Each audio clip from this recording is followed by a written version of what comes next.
Hello, friends. Happy Tuesday and welcome to Level Up Live. It is wonderful to be here with you. I hope that you had a beautiful weekend. I certainly had a busy one, and it's great to be here with you. Let's get started. Welcome to Level Up with Winnie Sun.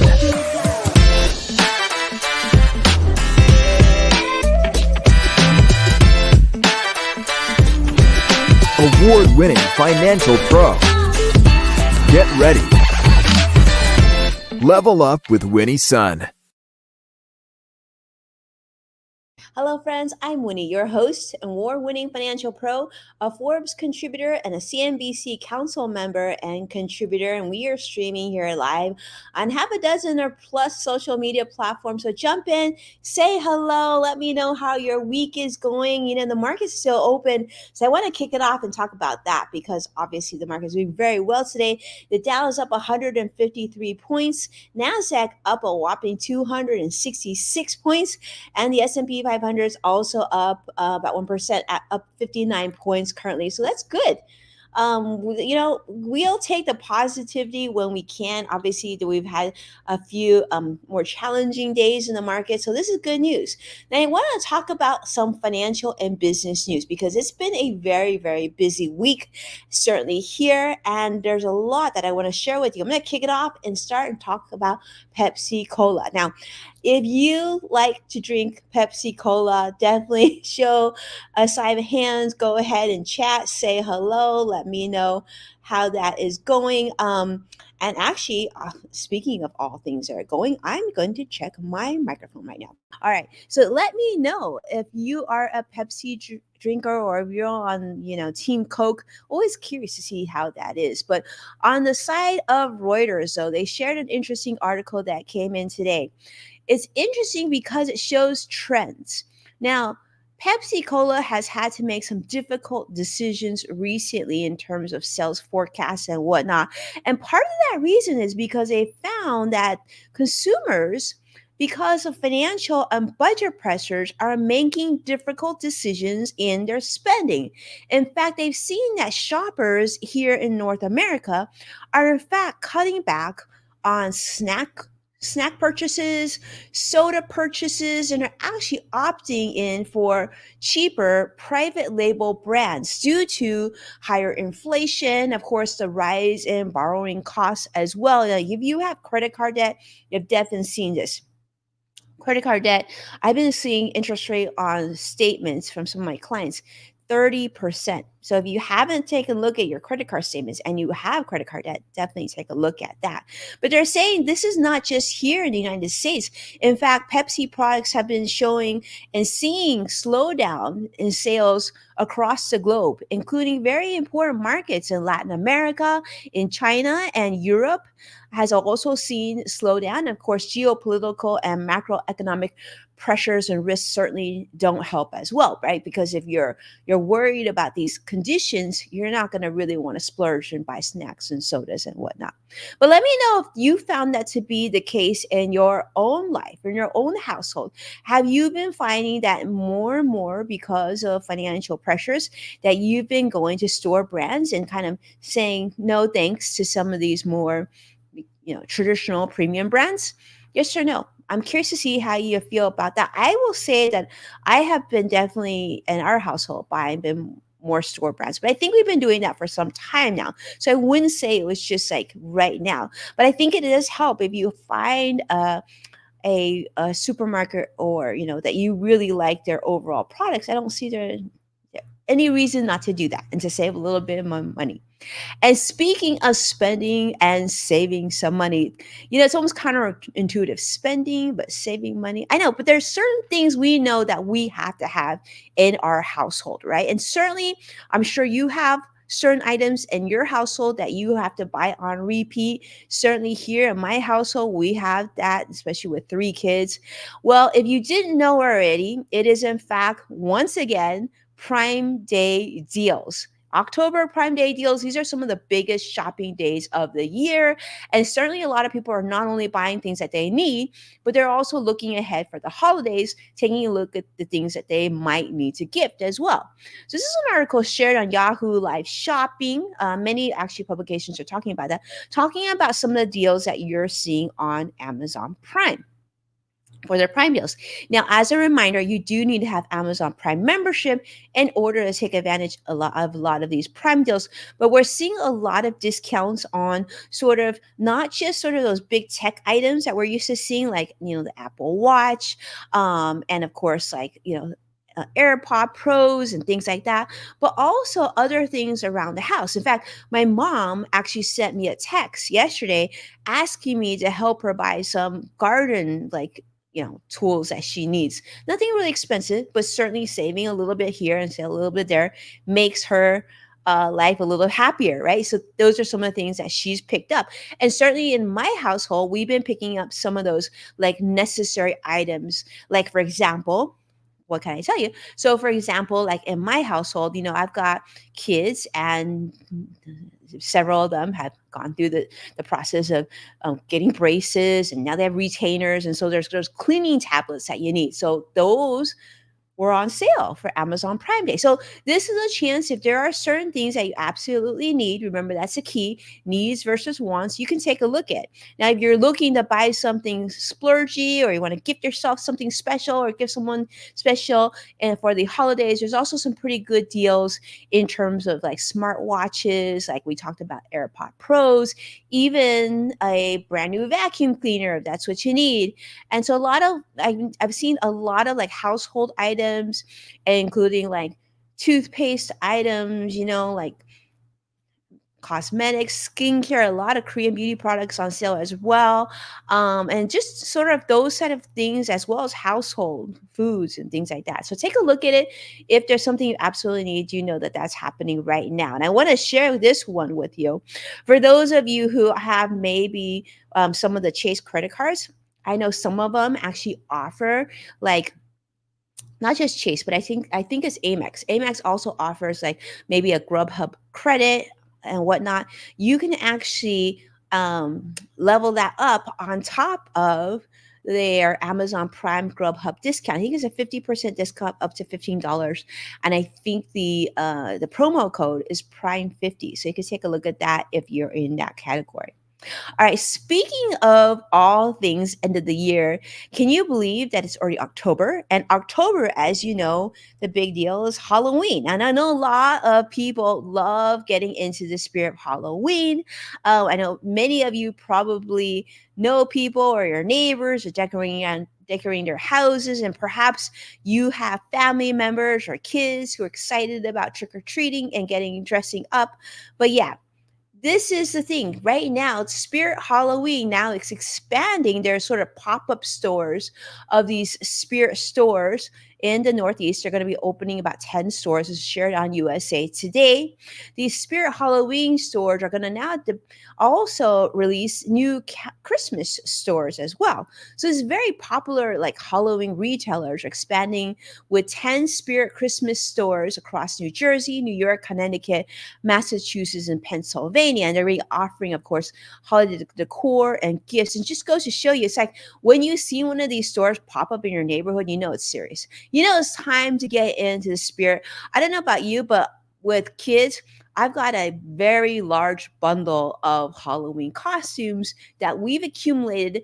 And like at some point, they sort of like, they get too big and they can't fit any of them. And I always just think like I try to give that away to family members or friends with younger kids so that can be recycled.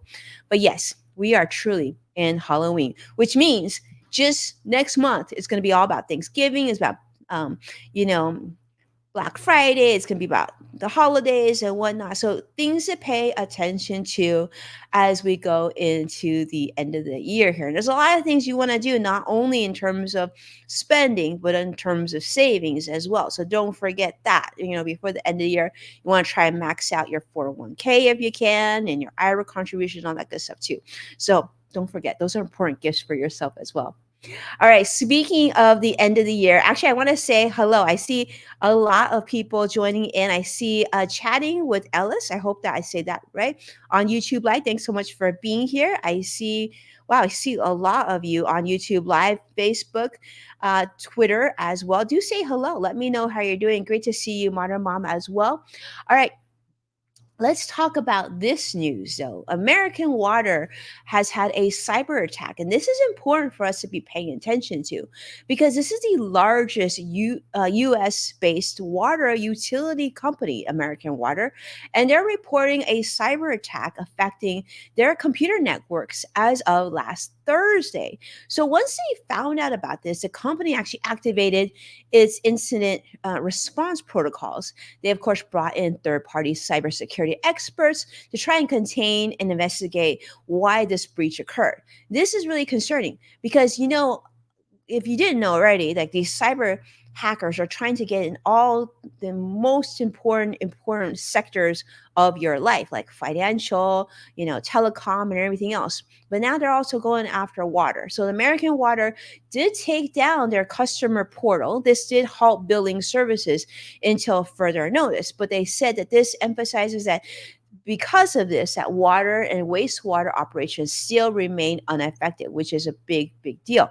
Now, the company is, of course, working with law enforcement, and they're doing investigations, and they're not sure when they're going to have everything restored to be back to normal because they currently serve over 14 million customers in 14 different states, and they're a key provider of not only wastewater services here in the US, but also our drinking water, managing over 500 systems.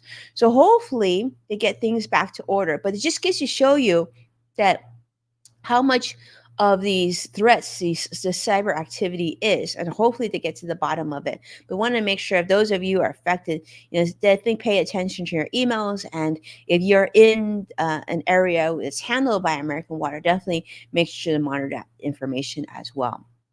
Speaking of changes, I also want to talk, of course, about what's been happening with hurricanes. So you've heard about Hurricane Helene, you've heard about Milton. These are big things. So in Minnesota, in fact, hospitals are facing considerable challenges in addition to, of course, the problems we're having with the hurricane, but they're also facing IV fluid shortages after Hurricane Helene. This was shared on CBS Minnesota. So Minnesota hospitals are currently struggling with a shortage of IV fluids for about 60% of U.S. supply. Now, this, of course, closed. You had to close their North Carolina facility due to flooding because of the hurricane.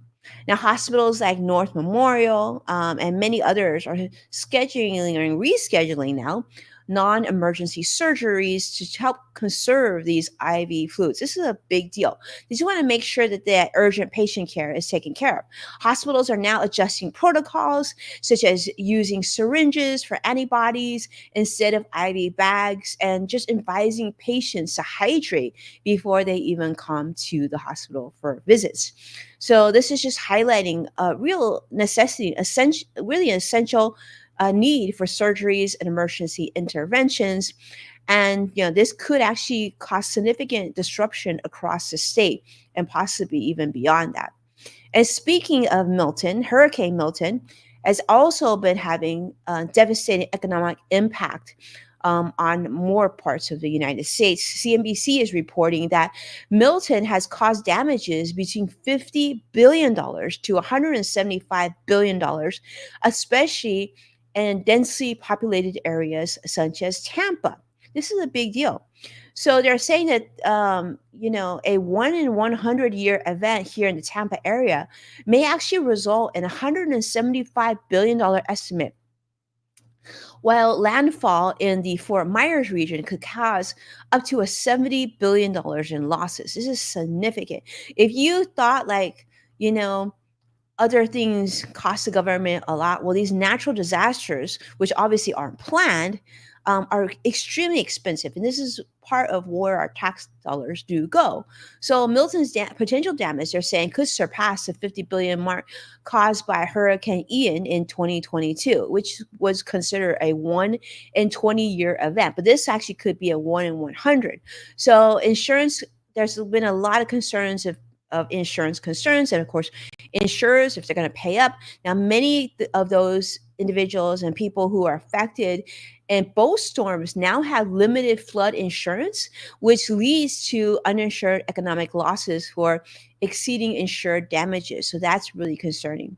So if you are in one of these areas and you're affected, definitely keep up with news, keep up with the information that your local officials give you to keep on top and see what benefits that you might be able to take advantage of to build to get a little bit closer to how things were in the past. But most importantly, keep safe, and and see what you can do. Make sure to pay attention to local officials and listen to what they have to share with you on that. And speaking of change, I want to also talk about a big lawsuit that's come out recently, and this has been reported on CNBC. A U.S. judge has now ordered Google. Google's been having some headaches in the courts. If you haven't heard already, we sort of talked about this on the show, but now they're being ordered to allow alternatives to its Google Play Store on Android's phones, following Epic Games' antitrust lawsuit. So Google can now no longer pay companies to exclusively use Google Play, and it prevents app makers from promoting cheaper online purchases outside of Google Play. So this will restrict other Android app stores from accessing Google Play's app catalog, and it's a 3-year period. These rules will be effect starting November of 2024, next month, giving developers now the ability to bypass Google's fees, which is about 15 to 30% of all the app sales. Now, although Epic won against Google, it's really largely considered largely lost a similar case against Apple and their App Store. So Google plans, of course, appeal the decision. No surprise there, and so they could potentially delay the required charges. But nonetheless, both the Apple Store and App Store, as well as Google Play Store, now they have to make things a little bit more fair, and of course, that way. Developers and us, the consumer, hopefully have more choice. And speaking of choice, I don't know if you've actually chosen to drive on this road. Probably not. I haven't. But it's interesting to say, nonetheless. There was an article that came out from Fortune. Fortune talked about, well, there's this like secret road in Las Vegas. There's a Las Vegas loop, if you will, and it's been dealing with trespassing issues. Why would that be the case, right? Well, because it's not a public road. That's why. And you may have heard of this before, but Elon Musk, his Boring company, is dealing with frequent trespasser incidents in the Las Vegas Loop, which is a 2.4-mile underground transit system. Now, since the year 2022, at least 67 trespasser incidents have been recorded, including cars tailgating other Teslas and unauthorized individuals entering these tunnels. In fact, it's not just cars, skateboarders, and other unauthorized vehicles. What other unauthorized vehicles? You may ask, I don't know, but unauthorized vehicles. But trespassers range from skateboarders to just confused drivers. And some drivers even accidentally follow Teslas, believing that they were accessing rideshare or parking spots, I guess. So the Boring company now has installed, get this, a license plate reading system to close gates automatically, and they're working to prevent unauthorized entries. Because just when you were listening to this story, maybe you're thinking, oh, I should, next time I go to Las Vegas, I should check out this 2.4 mile loop. And unfortunately, it doesn't look like that's going to happen. So despite security challenges, there's going to be the system. The system has now transported over 2 million passengers since coming to fruition in 2021. And I guess people have been very happy with it. The company plans to, of course, expand this tunnel network to 68 miles across Las Vegas, including routes to the airport, which is a big deal. Now, let me ask you this. How do you feel about that? If you've been to Las Vegas, you've dealt with traffic in the past. Don't you think all of us wants to be avoiding traffic. And if there's another route and it's coming up 68 miles, don't you feel other people should have access to these roads? I don't know. I just think that that would make a lot more people happier, maybe be more inclusive. Even if you made it a toll road so people had to pay to go there, at least it gives people choice, right? So, nonetheless, yes, eventually 68 miles. Let me know how you feel about that. And if you're going to go to Vegas, do you feel like trying to check this out and try to probably not a good idea to go on this road right now, though. It doesn't look like they want you on that road. All right. Speaking of all things electric vehicle, boring Elon Musk, let's continue on and talk about Uber. Uber is now introducing a electric vehicle preference, and they're going to be utilizing, of course, no surprise here, AI. They're going to have an AI chatbot to promote more sustainability and electric vehicle adoption. This is reported by CNBC by Ryan Brown, Laura as well. Uber now offers users now the option to filter and choose fully electric vehicles as a default for their rides in over 40 different cities, which is helping to enhance its sustainability efforts. So, for those of you who take Ubers or Lyfts or whatnot, do you feel like if you had the choice to select electric vehicle or not, would you choose to go green on your ride? Well, that'll be interesting to see how you feel about that. I don't see there being any harm to this.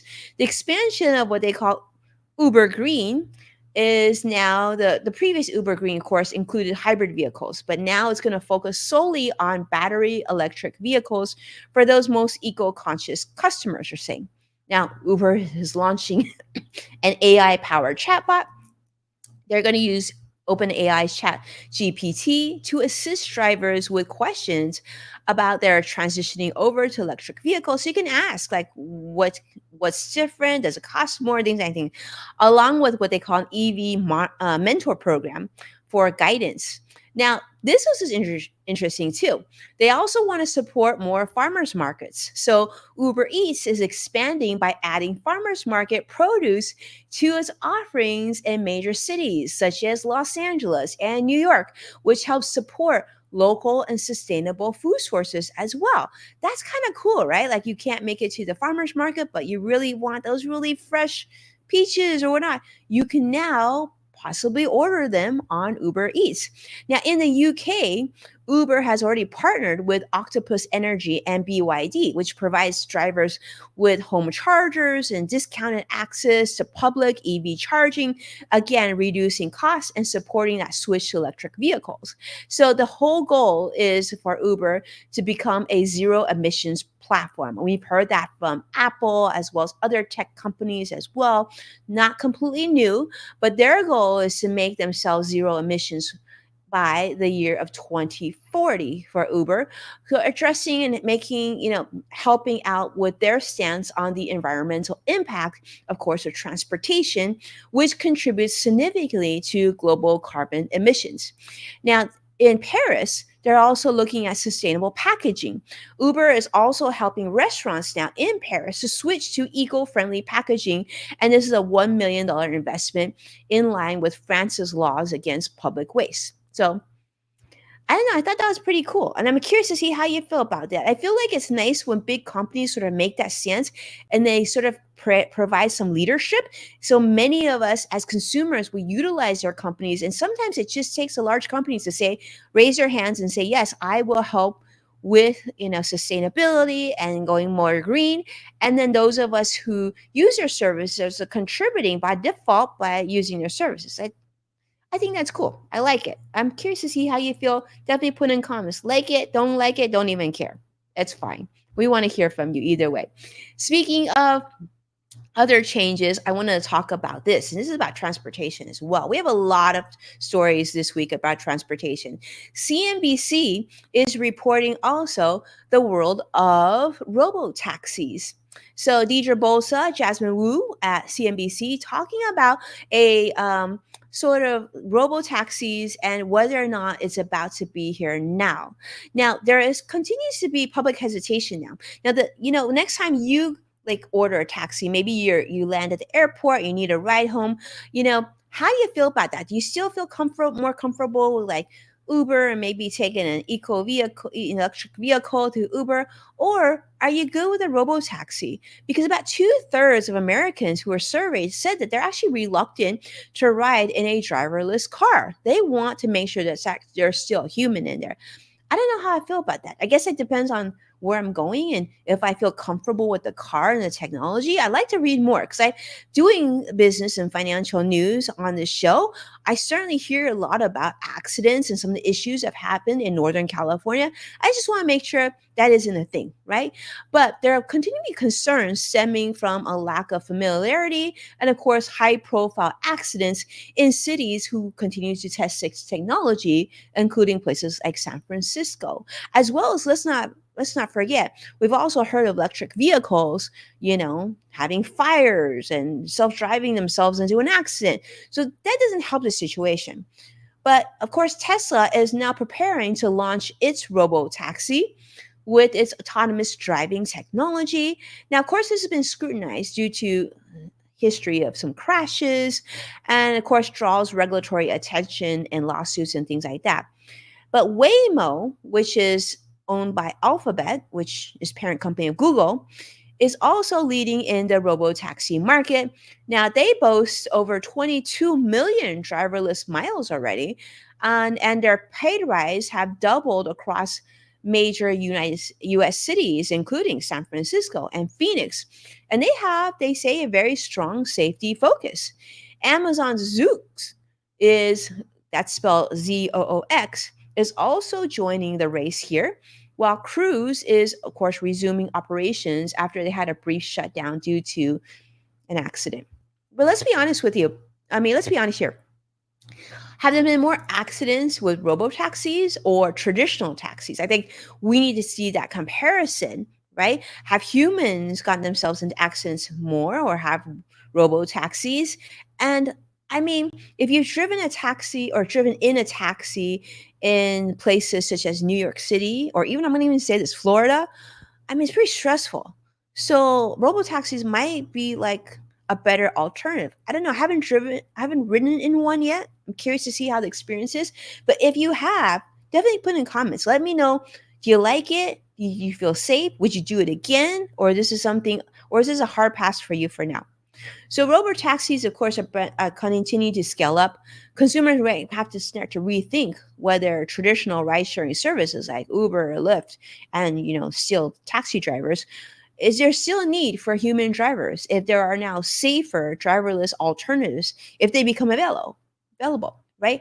I think we can all agree that if we continue to see safety numbers that are profoundly better, then there's no reason why this isn't something that we can consider for ourselves. Speaking of things that we can consider for yourself, I want to segue over to food. Now, many of you today and maybe this week are thinking about it's almost dinner time and what am I going to have um, for my meal? Well, there have been some changes and some reports coming out of the food industry that I want to put on your radar. Now, this is an article that was shared by Quartz by Francisco Velasquez, I think it is. Velasquez. I apologize if I said that incorrectly. But Quartz is reporting that McDonald's is now having some lawsuits. And I was thinking to myself, this is almost like one of those stories where you're almost like suing the hand that feeds you in this situation, because McDonald's is suing Tyson Foods because they're saying that they actually manipulated beef supply and prices, causing things to cost too much. This lawsuit against meat giants McDonald's has now filed a lawsuit against Tyson Foods, JBS, and other major meat packers. They're saying that they colluded to limit beef supplies and also inflate prices. They're saying that in 2015, I guess intentionally reduced production since 2015 to manipulate market prices and sort of leveraging their dominant control over the beef industry. In fact, these beef production companies are called the Big Four. Meat packers account for about 80% of the US beef market, which gives them significant power to influence prices. The lawsuit now is part of a larger investigation by the Department of Justice here in the United States into the meat industry's pricing practices following a subpoena that was issued in 2020. Now, companies such as Target and Kroger have also voiced their concerns over the rising cost of beef, which echoes, of course, McDonald's of these inflated prices driven by these different companies. And so earlier attempts by cattle ranchers to challenge the meat packers' pricing practices did fall short due to insignificant evidence. But now McDonald's is demanding that a jury trial take place and unspecified monetary damages take place as well, along with an end to the alleged price fixing conspiracy. And speaking of, excuse me, and speaking of all things McDonald's, let's continue on. This is another one. Now, this makes it seem like McDonald's is having challenging times because, well, Lamb Wesson is now facing declines because fast food chains, unfortunately, are also struggling themselves as well. CNN reports that, well, the French fry giant, Lamb Wesson, I guess, is the French fry giant, North America's largest French fry producer, is reducing production. Some of you who love French fries, let's continue on. You might not be concerned about this yet. They are laying off nearly 400 of their employees due to, get this, a declining demand from fast food chains. So fast food restaurant prices have increased recently, certainly faster than grocery prices, and so a lot of consumers are now visiting these restaurants less frequently, including fast food restaurants, which have contributed to this oversupply of French fries. So Lamb Weston's largest customer, McDonald's, actually saw a 0.7% drop in US sales, which directly affected the potato supplier. In fact, customers now are opting for smaller portions, such as small fries instead of medium. And fast food chains like McDonald's are pushing value meals just to attract diners to come in. So traffic to fast food chains has declined by 2% last quarter, which many people thought things were getting back to normal, right? That we now are in what, fourth year of the pandemic, and so, but nonetheless, the challenges for Lamb Weston now is something that they're seeing, and of course they're reliant on fast food sales. You're spending less on French fries, and that's definitely challenging them, and they're having to lay off employees. So that's what's happening with there. Let me know how you feel about that. How do you feel about French fries? Are you still getting them? Or maybe it couldn't be just like people want to spend less and maybe people just want to get healthier before the end of the year. That could be a thing too. I don't know. We've heard there's so many articles coming up about the risk of like fried foods that maybe it's taking trash. I know in our household, we're trying to like cut down on that a little bit just because, we've been reading some of these health issues or of articles coming out too. Well, with that, let's see how the market closed. The market Dow closed up 126 points. NASDAQ closed up 259 points. And the S&P 500 also closed in the positive of 55 points. So definitely positive across the board. A good day. Hopefully it continues tomorrow. We'll certainly keep you posted on more news this week. For those of you who are here, thank you so much for making the time and being a part of Level Up. Always a treat to be here with you. Do me a favor and make sure to hit that like button and subscribe to stay updated on all the latest content with us. And of course, to watch past full episodes of Level Up with Winnie Sun, you can check out NASDAQ, Amazon Fire, Samsung, LG, Roku, and many other platforms. And when sharing an episode online, make sure to tag at Winnie Sun to show your support so I can see that and I can appreciate you. Thank you so much for doing. Thank you so much, Joshua, for being such a huge supporter of the show. Appreciate you so much. And of course, maybe you want to listen on your road trip or next drive, definitely check out Yes Factor with Winnie Sun, which is my podcast, which you can find at Apple Podcasts, Spotify, and everywhere else that you tune in.